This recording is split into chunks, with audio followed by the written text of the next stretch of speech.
Polytechnic కళాశాల మన మైదుకూరు కాన్స్టిట్యూన్సీలో లేదు. అటువంటిది నేను జగన్మోహన్ రెడ్డి గారితో మాట్లాడి ఖచ్చితంగా మైదుకూరు రాయలసీమలోని కూడలి ఎక్కువ వ్యవసాయం మీద ఆధారపడేటువంటి ప్రాంతం ఇది. ఇక్కడ పాలిటెక్నిక్ కళాశాల చాలా అవసరం అని చెప్పి శాంక్షన్ చేయించారు. మరి ఆ శాంక్షన్ చేయించిన తర్వాత మొత్తం అప్పుడు 3 పాలిటెక్నిక్ కళాశాలలు శాంక్షన్ జరిగింది. ఒకటి వచ్చేసి బేతంచెర్లలో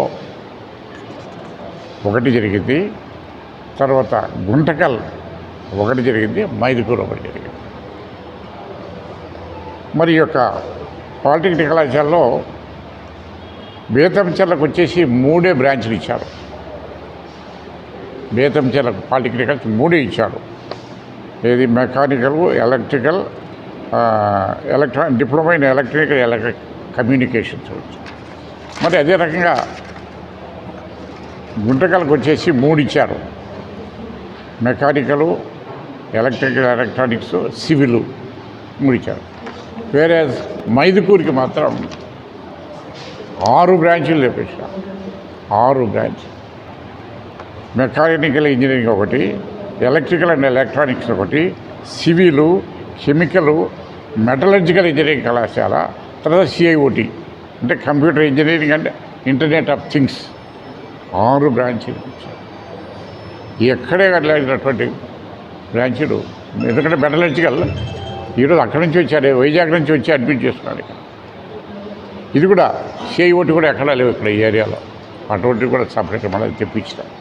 6 బ్రాంచీలతో ఒక్కొక్క బ్రాంచ్కి 60 మంది అడ్మిషన్స్ పర్ ఇయర్ పెట్టేసి సరే పెట్టిన తర్వాత 1 సంవత్సరం జరిసిందంతే. ఇమ్మీడియట్గా నేను మాట్లాడి అధికారులతో మాట్లాడి దానికి వెంటనే స్థలం ఏర్పాటు చేయాలా అని చెప్పేసి 5 ఎకరాల స్థలం కూడా ఇప్పించిన. 5 ఎకరాల స్థలం కూడా ఇప్పించిన. ఇలా 5 ఎకరాల స్థలం కూడా ఇప్పించిన. శెట్టివారపల్లెపురంలో సర్వే నెంబర్ 1588లో 5 ఎకరాలు తహసీల్దారు, సిఓటి, ఓఎస్ అన్నీ ఇప్పించేసాం. స్థలం ఉంది రెడీగా. స్థలం ఒకటే కాదు, బిల్డింగ్ కూడా కన్స్ట్రక్ట్ చేయాలి. బిల్డింగ్ కూడా కన్స్ట్రక్ట్ చేయాలి. బిల్డింగ్లు కూడా నాబార్డు కింద 34,97 రూపాయలు జీవో కూడా ఇప్పించేసాం. నాబార్డు కింద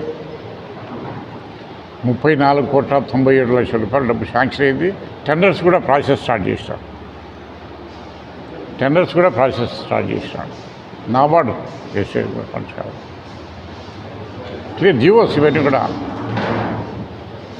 మరి ఈ యొక్క కార్యక్రమాన్ని ఎందుకంటే గవర్నమెంట్ కొత్తగా వచ్చి మనం కూడా ఇవ్వాలి 6 మాసాల వరకు ఏమనుకున్నాం, దాదాపు 16 మాసాలు అయింది. 16 మాసాల్లో ఎందుకు గాను మీరు ఈ యొక్క శాంక్షన్ అయినటువంటి బిల్డింగ్ శాంక్షన్ అయింది, డబ్బు కూడా రిలీజ్ అయింది, ఇది ఫైనాన్షియల్ కంకరెన్సీ వచ్చింది, ఎందుకు గాను మీరు టెండర్స్ పిలిచి మొదలు పెట్టలేకపోతున్నారో అని అడిగాను. మరి ఎందుకుగాను ఇటువంటి తాస్కారం చేస్తున్నారు మైదుకూరు నియోజకవర్గం మీద ఈ ప్రభుత్వం అని చెప్పేసి నేను అడుగుతున్నా.